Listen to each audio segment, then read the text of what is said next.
കഴിഞ്ഞ 50 ദിവസമായി സംസ്ഥാനത്ത് ട്രോളിംഗ് നിരോധനമാണ്. പരമ്പരാഗത വള്ളങ്ങൾക്കാണ് കടലിൽ പോകാൻ അവകാശമുണ്ടായിരുന്നത്. മത്സ്യലഭ്യതയിലൊക്കെ കാര്യമായ വർധനവ് ഈ സമയത്തുണ്ടായി. ചാകരയൊക്കെ നമ്മൾ പലയിടത്തും കണ്ടു. ഇന്നിപ്പോൾ അർദ്ധരാത്രി മുതൽ ട്രോളിംഗ് നിരോധനത്തിന് ശേഷം ബോട്ടുകൾ അർദ്ധരാത്രിയോടെ കടലിലേക്ക് കുതിക്കുകയാണ്. വറുതിയുടെ ദിവസങ്ങൾക്ക് ശേഷം ട്രോളിംഗ് അവസാനിക്കുമ്പോൾ കേരളത്തിൻ്റെ തീരമേഖലയിൽ നിന്ന് ഏതാണ്ട് 4000-ഓളം ബോട്ടുകളാണ് മത്സ്യബന്ധനത്തിന് തയ്യാറെടുക്കുന്നത്. കഴിഞ്ഞ ദിവസം മുതൽ തന്നെ അന്യസംസ്ഥാനങ്ങളിലൊക്കെയുള്ള മത്സ്യത്തൊഴിലാളികൾ, പ്രത്യേകിച്ച് തമിഴ്നാട് മേഖലയിൽ നിന്നാണ് കൂടുതൽ തൊഴിലാളികൾ ഇങ്ങോട്ടേക്ക് വരുന്നത്. അവരൊക്കെ വിഴിഞ്ഞം തീരത്തടക്കം എത്തിക്കഴിഞ്ഞു. ബോട്ടുകളൊക്കെ അറ്റകുറ്റപ്പണികൾ പൂർത്തിയാക്കി കടലിറങ്ങാനുള്ള തയ്യാറെടുപ്പിലാണ്. കടുത്ത സാമ്പത്തിക പ്രതിസന്ധികളും കാലാവസ്ഥ ആശങ്കകളുമൊക്കെ തൊഴിലാളികളെയും ബോട്ടുടമകളെയും ഒരുപോലെ അലട്ടുന്ന പശ്ചാത്തലമുണ്ട്. എങ്കിലും ശുഭാപ്തി വിശ്വാസത്തോടെയാണ് ഇന്ന് ബോട്ടുകൾ കടലിലേക്ക് പോവുക. 50 മാസം നീണ്ട ട്രോളിംഗ് നിരോധനം അവസാനിക്കുകയാണ്. 1-ാം തീയതിയോടുകൂടിയ വീണ്ടും ബോട്ടുകൾ കടലിലേക്ക് പോകുന്നത്. നമ്മളിപ്പോൾ ഉള്ളത് എറണാകുളത്തെ കാളമുക്ക് എന്ന് പറയുന്ന ഹാർബറാണ്. ഇവിടെ നിരവധിയായ ബോട്ടുകൾ ഇവിടെ ഈ മേഖല കേന്ദ്രീകരിച്ചുകൊണ്ട് ഇവിടെ സർവീസുകൾ നടത്തുന്നുണ്ട്. ഉപജീവനത്തിന് വേണ്ടി നിരവധി സ്ഥലങ്ങളിൽ നിന്ന് ഇവിടെ ഒന്ന് തൊഴിലന്വേഷിക്കുന്ന നിരവധിയായ ആളുകളുണ്ട്. കൂടുതലും തമിഴ്നാട്, പ്രത്യേകിച്ച് കുളച്ചൽ, കന്യാകുമാരി, ട്രിച്ചി തുടങ്ങിയ ഭാഗങ്ങളിൽ നിന്ന് വരുന്ന നിരവധിയായ തൊഴിലാളികൾ ഇവിടെയുണ്ട്. ഇവിടെ കേന്ദ്രീകരിച്ച് ജോലി ചെയ്യുന്നു. അതോടൊപ്പം തന്നെയാണ് മറ്റ് സംസ്ഥാനങ്ങളിൽ നിന്ന് വരുന്ന ആളുകൾ കൂടി ഇതിൽ പങ്കാളികളായിരുന്നു. കഴിഞ്ഞ ഏതാണ്ട് ഒരു 1.5 മാസത്തോളമായ ഒരു സമയമെന്നത് ഈ തൊഴിലാളികൾ ചിലരെങ്കിലും വീട്ടിലേക്ക് പോയിരുന്നു. വീട്ടിലേക്ക് പോയിട്ട് മടങ്ങി വരികയായിരുന്നു ഈ ദിവസങ്ങളിൽ ഉണ്ടായിരുന്നത്. അവർ പലർക്കും തന്നെ ഇത് ഒരു സംശയവും വേണ്ട, തൊഴിലാളികൾക്ക് ഇത് വറുതിയുടെ നാളുകളായിരുന്നു. കാരണം അവരുടെ ഒരു ഉപജീവന മാർഗമായ അവിടെയാണ് ഈ ട്രോളിംഗ് നിരോധനം എല്ലാം തന്നെ. അത് ഒരു മത്സ്യസമ്പത്ത് സംരക്ഷിക്കുന്നതിന് വേണ്ടി സ്വാഭാവികമായും വരുത്തുന്ന കാര്യങ്ങൾ. അപ്പോൾ ഇതിനിടയിൽ ഈ സംഭവിക്കുന്നത് ചിലരെല്ലാം തന്നെ മറ്റു തൊഴിലുകൾക്ക് പോകുന്നു. മറ്റേ മത്സ്യത്തൊഴിലാളികളായിരുന്നവർ ഇത് മറ്റു ഉപജീവന മാർഗങ്ങളിലേക്ക് തിരിയാൻ കഴിയാതെ പോകുന്നവരുണ്ട്. അതുകൊണ്ട് ഈ ദിവസങ്ങൾ സ്വാഭാവികമായി ഇവർക്കൊരു വറുതിയുടെ നാളുകളായിരുന്നു എന്നാണ് തൊഴിലാളികൾ പറയുന്നത്. 50 ദിവസം കഴിഞ്ഞ് നാട്ടിൽ നിന്നിട്ട് വന്നിരിക്കുകയാണ്. ഇന്നലാണ് വന്നത് പണിക്ക് പോകാൻ.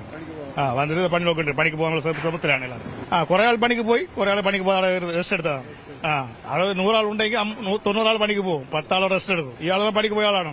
തൂത്തുകുടിയെല്ലാം പണിക്ക് പോയ ആളാണ്. നമ്മൾ പണിക്ക് പോയില്ല, അങ്ങനെ വീട്ടിൽ തന്നെ ഇരുന്നു. ഇന്നത്തെ ദിവസം കടവാങ്ങി മേടിച്ച് കളിച്ചതില്ലേ, പണിക്ക് പോയാൽ അത് വീട്ടാൻ പറ്റുള്ളൂ. കടവാങ്ങി വീട്ടാൻ പറ്റുള്ളൂ പണി പോയിട്ട്. ഈ 1.5 മാസമെങ്കിൽ 1 ലക്ഷം കട ഉണ്ടാവും. അവിടെ ഈ സമയത്താണ് നമ്മുടെ പെരുന്നാളൊക്കെ അവിടെ വരും. പെരുന്നാളൊക്കെ ഈ സമയത്ത് കല്യാണം അവിടെ കൂടുതലുണ്ടാവും. എന്തായാലും ഈ ദിവസങ്ങളിലെല്ലാം വീണ്ടും കടലിലേക്ക് പോകാനുള്ള, മത്സ്യബന്ധനത്തിന് പോകാനുള്ള വിപുലമായ രീതിയിലുള്ള തയ്യാറെടുപ്പുകളാണ് ഓരോ ഇടങ്ങളിലും എല്ലാം തന്നെ നടക്കുന്നത്. വല ഒരുക്കുക, അതോടൊപ്പം അതിന്റെ കേടുപാടുകൾ പരിഹരിക്കുക, ഒപ്പം തന്നെയും ദിവസങ്ങൾ നീണ്ടു നിൽക്കുന്ന രീതിയിലാണ് ബോട്ടുകൾ കടലിലേക്ക് പോകുന്നത്. അപ്പോൾ അതിനുവേണ്ട രീതിയിലുള്ള സജ്ജീകരണങ്ങൾ തയ്യാറാക്കേണ്ടതുണ്ട്.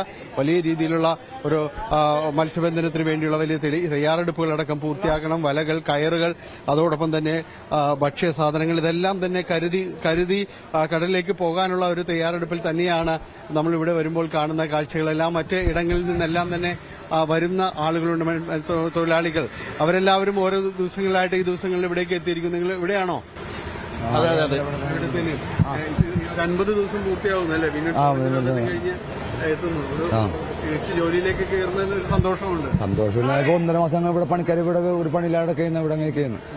അപ്പൊ നമുക്ക് കടം മാത്രം എല്ലാവരും സംസാരിക്കുമ്പോൾ അത് തന്നെ പറയുന്നത്.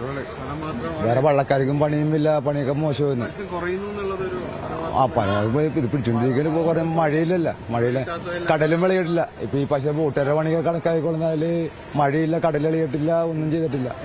അപ്പൊ ഇനി ഇപ്പൊ വരുമ്പോ അറിയാ ഇനി ഉണ്ടാവും എന്താക്കണ എങ്ങനെ പറയാൻ പറ്റില്ല. പണ്ടത്തെ പോലെ നമുക്ക് പ്രതീക്ഷിക്കാൻ പറ്റാത്ത ഒരു പണിയാണ് ഇപ്പൊ നടക്കാനാണ്. അതോടെ ഉറപ്പിച്ച് നമുക്കൊന്നും പറയാൻ പറ്റാത്ത പണിയല്ല. ഇടങ്ങളിൽ നിന്ന് തൊഴിലാളികൾക്ക് ഒരുപാടുണ്ടല്ലേ? അന്യസംസ്ഥാന തൊഴിലാളികൾ ഒരുപാട് പേരുണ്ട്. ഭൂരിഭാഗം പേര് അവരാണ്. അവരെ ഉപയോഗിച്ചാണ് അതിനെന്ന് പോണത്. അവർക്കെങ്ങനെ ഈ മാസങ്ങളിലൊക്കെ അവരിവിടെ ഉണ്ടായിരുന്നു? അവര് കുറച്ചുപേരുണ്ടാവും. കുറച്ച് കഴിഞ്ഞ തുടങ്ങി എല്ലാവരും വന്നു എല്ലാവരും വന്നിട്ടുണ്ട് ഇവിടെ. അതാണ് അർദ്ധരാത്രിയോടെ അതെ അത്രയും തന്നെ. ഏതായാലും തികഞ്ഞ പ്രതീക്ഷകൾ തന്നെയാണ് എല്ലാവരുടെ മുഖത്തുള്ളത്. നിറഞ്ഞ ചിരിയാണ്. ഒരു നല്ലൊരു കാലം ഇത് ട്രോളിംഗ് നിരോധനത്തിന് ശേഷം വരുമ്പോൾ അങ്ങനെ ചാകരയുടെ ഒരു കാലം, ചാകരക്കാലം തന്നെയാണ് പ്രതീക്ഷിക്കുന്നത്. ആ ഒരു പ്രതീക്ഷയാണ് എല്ലാവരുടെ മുഖത്തും നിറഞ്ഞു നിൽക്കുന്നത്.